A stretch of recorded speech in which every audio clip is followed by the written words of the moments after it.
Mr. President, I move that Senator Pia Cayetano be recognized to speak on a matter of public interest. Senator Pia Cayetano is recognized.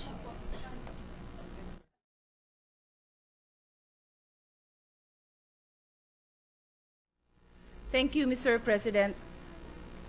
Mr. President, esteemed colleagues, today I rise on a matter of personal and collective privilege to bring attention to rare diseases or orphan disorder, which are health conditions that result from genetic defects that rarely affect the general population. 75% of rare diseases affect children. A few months ago, we had the privilege of having some of these children here in the Senate during the hearing for the Rare Disease Bill, the committee report of which is currently being finalized and will be filed soon. This week, we celebrate National Rare Disease Week, which culminates in Rare Disease Day on February 28. 2015 marks the 8th consecutive year of Rare Disease Day, and this year's theme, Living with a Rare Disease, focuses on the daily lives of patients, families, and caregivers who are living with a rare disease.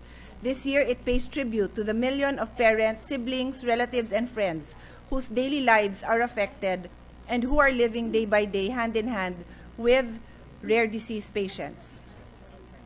I know from experience the challenges they face because I cared for and lost my youngest son due to complications from a rare congenital disease called trisomy 13.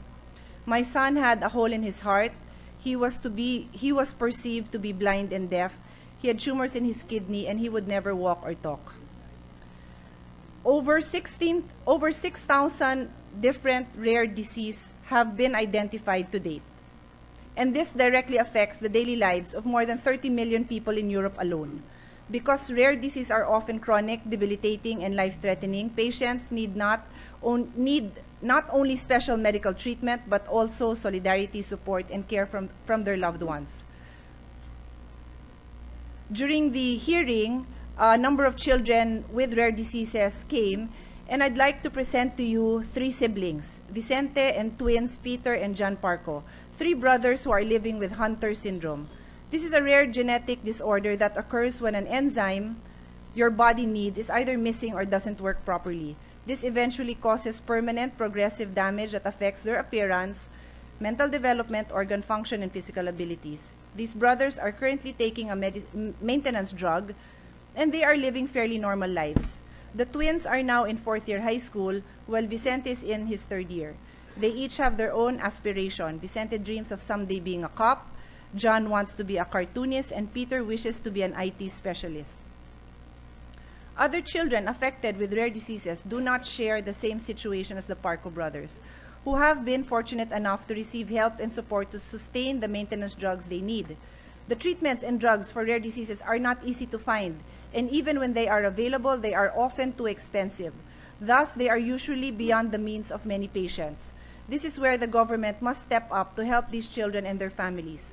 During the budget deliberations for the Department of Health, I raised the need to fund healthcare and assistance for rare disease patients and proposed that 100 million be taken from the proceeds of sin tax for this purpose. As part of the events for the Rare Disease Week, I, along with the Philippine Society for Orphan Disorder, invite everyone to share in the celebration by joining 2 awareness campaigns. The first is to raise your hands for rare. Take a photo, selfie, or groupie with your hands raised and post this on the Facebook site for National Rare Disease Week. Raising your hands for rare diseases means you are adding your voice to the call for better support for Filipinos afflicted with rare diseases.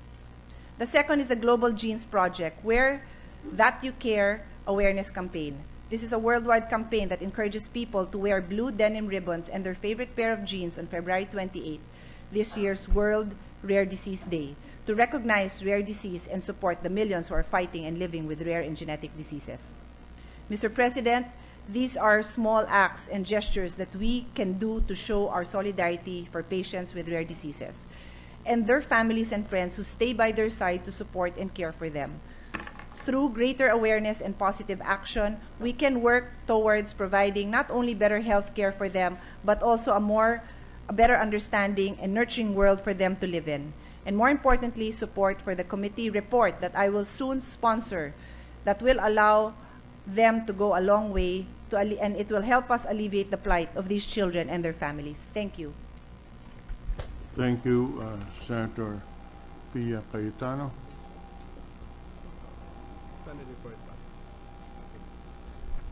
Mr. President, no senator has signified his or her intention to interpellate Senator Cayetano, Pia Cayetano. So I move that we refer the speech to the Committee on Health and Demography. Any objection? Hearing none, so referred.